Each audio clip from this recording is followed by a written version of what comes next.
Bonjour, je m'appelle Rosalie Desti, je suis physiothérapeute et présentement étudiante au doctorat à l'Université de Sherbrooke. Si vous avez écouté mes deux capsules précédentes, vous savez déjà ces informations. Puis vous savez aussi que je vous ai parlé de la semaine de la vérité et réconciliation. Je vous ai expliqué qu'est-ce que c'est la vérité et la réconciliation. Je vous ai aussi parlé du concept de sécurisation culturelle.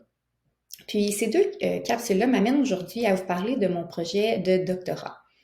Donc, vous savez que je suis physiothérapeute, puis moi, je me suis spécialisée en pédiatrie. Puis en pédiatrie, ce qui m'intéresse particulièrement, c'est l'accès aux services pour tous les enfants.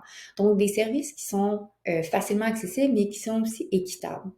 Puis, dans les dernières années, je me suis rendu compte que les services, ils étaient malheureusement pas accessibles pour tout le monde et qui étaient pas non plus sécuritaires pour tout le monde. Donc, c'est pour ça que j'ai trouvé important de vous parler avant du concept de sécurisation culturelle. Donc, je vous explique un peu. Les enfants, en ce moment, qui ont des difficultés développementales, qui ont des défis au niveau de, par exemple, le langage, la communication, leurs aptitudes motrices, que ce soit des petits défis ou des grands défis, bien, ce qu'on apprend dans la littérature et dans les statistiques, c'est que c'est vraiment important que ces enfants-là reçoivent des services le plus tôt possible afin de diminuer le plus possible les impacts négatifs que ces difficultés-là vont avoir à court terme, mais aussi à long terme sur leur qualité de vie, mais aussi la qualité de vie de leur famille, leurs parents. Actuellement, au Québec et même au Canada, les enfants qui ont des difficultés comme ça, ils vont rencontrer des délais d'attente qui sont assez grands avant de recevoir des services. Puis il y a même des enfants vont être jugés comme n'ayant pas des difficultés assez grandes pour recevoir des services par le système public. Et là, si leurs parents n'ont pas les moyens, par exemple, d'aller au privé, bien, malheureusement, parfois, ces enfants-là ne reçoivent pas d'aide. Mais ça, c'est encore plus vrai pour les enfants qui vivent dans des communautés autochtones. Parce qu'il y a plusieurs communautés autochtones qui se trouvent dans des régions éloignées ou rurales. Puis souvent, ces communautés-là sont tellement loin que il y a un chemin pour se rendre, c'est des chemins de terre, c'est très long. Il y a même des communautés qu'on doit s'y rendre en bateau ou en avion. Donc, on comprend que les gens qui habitent dans ces communautés-là, s'ils veulent se déplacer en ville pour que leurs enfants reçoivent peut-être 1 heure d'orthophonie, eh bien, ils doivent déployer des moyens, des ressources assez grandes. Puis parfois, ça les empêche justement d'avoir accès là, à l'aide dont leurs enfants auraient besoin. Donc, ça, c'est une première barrière d'accès que rencontrent les enfants autochtones.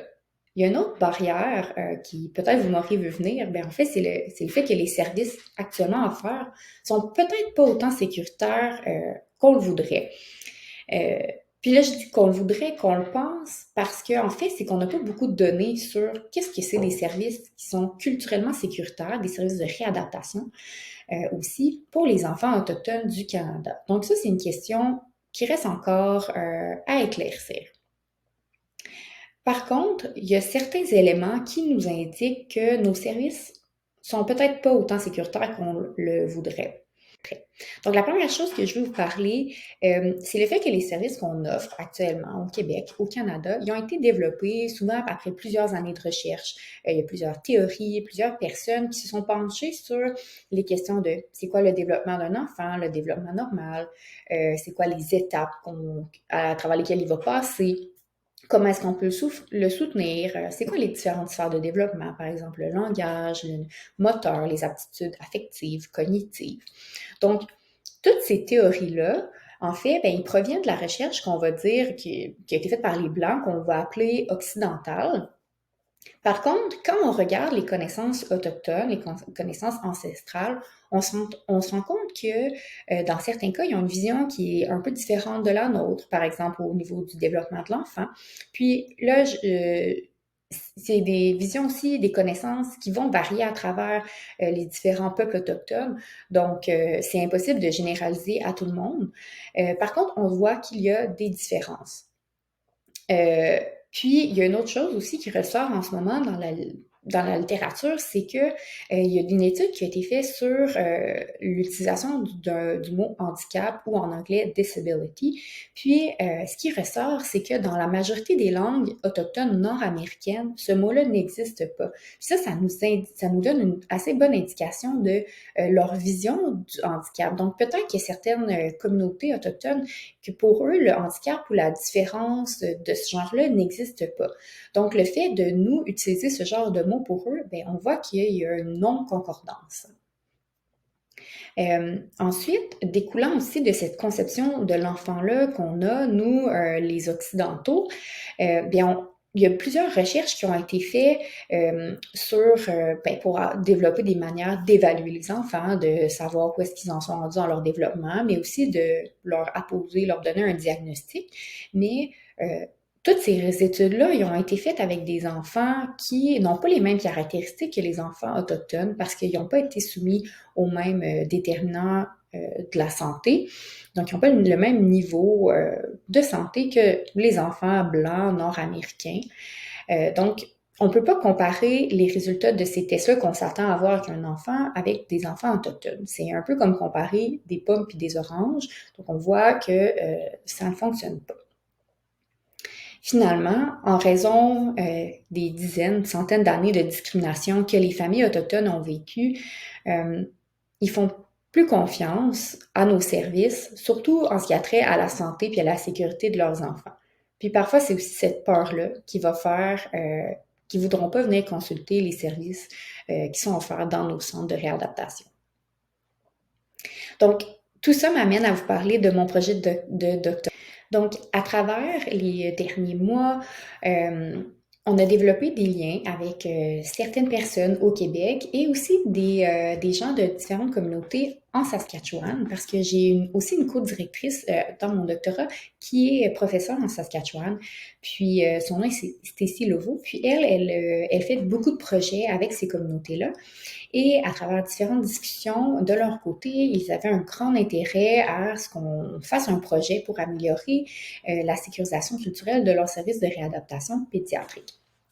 Et au Québec, c'est un peu la même chose. Donc, on est dans les démarches avec ces deux provinces-là. Donc, mon projet va se dérouler au Québec et en Saskatchewan. Puis, mon projet va avoir 3 phases. Donc, d'abord, on va essayer de mieux comprendre comment s'organisent les services de réadaptation dans ces deux provinces. Donc, au niveau du financement, c'est quoi les lois qui sont importantes à connaître quand on parle de services de réadaptation? C'est quoi les lois dans les réserves, dans les communautés, puis à l'extérieur? Est-ce qu'il y a des différences? C'est qui les acteurs clés? Donc, on va faire un espèce de mapping de tous ces facteurs-là, puis on va essayer de comprendre les interactions entre les différents facteurs et les services qui sont offerts. Ensuite, pour la deuxième phase, comme vous avez pu comprendre, il y a beaucoup de questions qui sont encore non répondues par rapport à quelle est la perception des familles sur le développement de l'enfant, quelle est leur perception des services de réadaptation.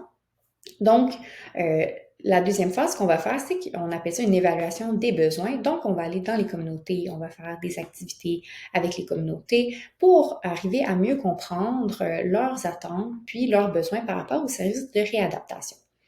Et aussi, dans cette phase-là, on va explorer l'utilisation de la télésanté, la téléréadaptation qu'on appelle dans notre contexte, pour offrir des services. Parce que comme j'ai mentionné plus tôt, le fait que les familles sont dans des régions assez éloignées, parfois c'est difficile de se déplacer. Donc, utiliser la téléréadaptation, ça pourrait être une façon de leur offrir des services de qualité, mais aussi au bon moment, sans que personne n'ait à se déplacer.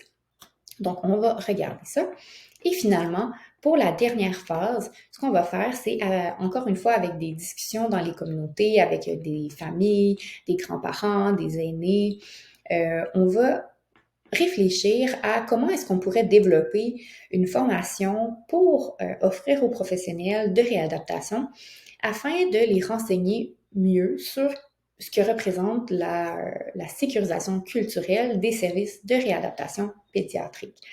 pour ces communautés autochtones là, donc au Québec et en Saskatchewan. Donc, c'est ce qui fait le tour de mon projet de doctorat. Si jamais vous avez des questions, n'hésitez pas à m'écrire. Vous pouvez m'écrire dans la conversation là, sur Facebook. Ça va me faire plaisir de vous répondre. Merci.